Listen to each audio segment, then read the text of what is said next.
مسلمانوں کو اللہ رب العزت نے ایک سال کے اندر 2 خوشیاں منانے کا موقع عطا فرمایا گیا۔ پہلی خوشی عید الفطر ہے کہ مسلمان رمضان کے روزے رکھتے ہیں، ان روزوں کے بعد الہ العالمین نے عید کا موقع عطا فرمایا گیا، خوشی منانے کا موقع عطا فرمایا گیا۔ عید الفطر یہ مسلمانوں کی ایک خوشی کا دن ہے۔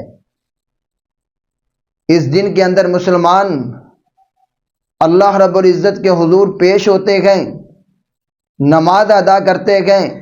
الہ العالمین کو وہ عمل بڑا ہی پسند آتا ہے، اللہ رب العزت اپنے بندوں کے گناہ معاف فرماتے گئے۔ اور اسی طرح دوسرا خوشی کا موقع اللہ رب العزت نے عید الاضحیٰ مسلمانوں کو عطا فرمایا ہے۔ عید الاضحیٰ کی آمد ہے۔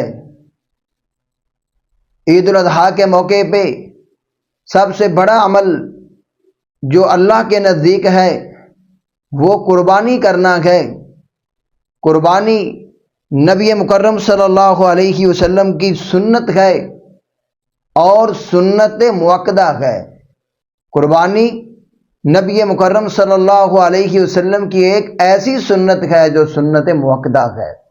نبی مکرم صلی اللہ علیہ وسلم نے فرمایا، من کان لہ ساعۃ ولم یضحی، کہ جو بھی کوئی انسان وسعت رکھتا ہو اور وہ قربانی نہ کرے، فلا یقربن مصلانا، وہ انسان ہماری عیدگاہ کے قریب نہ آئے، وہ ہماری خوشی میں شریک نہیں ہو سکتا۔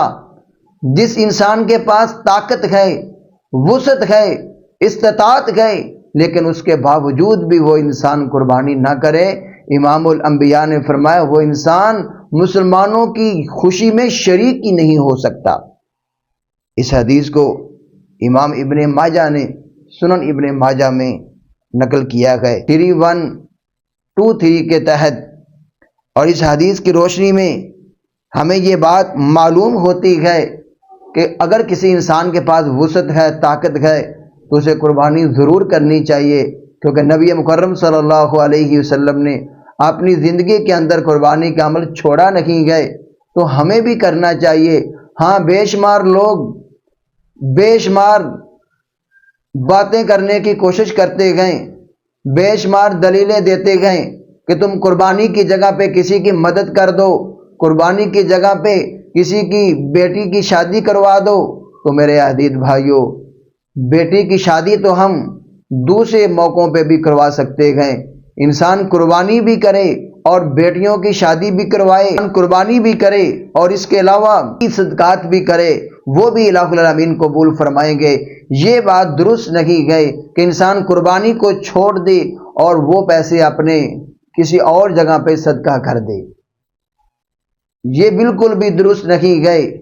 بے شمار لوگ میڈیا پہ بیٹھ کے اس طرح کی باتیں کرتے ہیں کہ قربانی پہ مسلمان اتنا زیادہ پیسہ ضائع کرتے گئے، اگر یہ پیسہ مسلمانوں کی ہیلپ پہ لگایا جائے، غریبوں کی ہیلپ پہ لگایا جائے تو بہت بڑا کام ہو سکتا ہے۔ تو میرے عزیز بھائیوں، اس سے ہٹ کے اور بھی بے شمار ایسے دن ہیں جن ایام پہ بہت زیادہ خرچ کیا جاتا ہے اور وہ فضول کام ہوتا ہے، فضول خرچی ہوتی ہے، اسراف ہوتا ہے۔ وہ پیسہ بھی اگر غریبوں پہ لگایا جائے تو بہت بڑا کام ہو سکتا ہے۔ قربانی پہ ہی لوگ اعتراض کیوں کرتے گئے؟ تو اللہ رب العزت انہیں ہدایت عطا فرمائے۔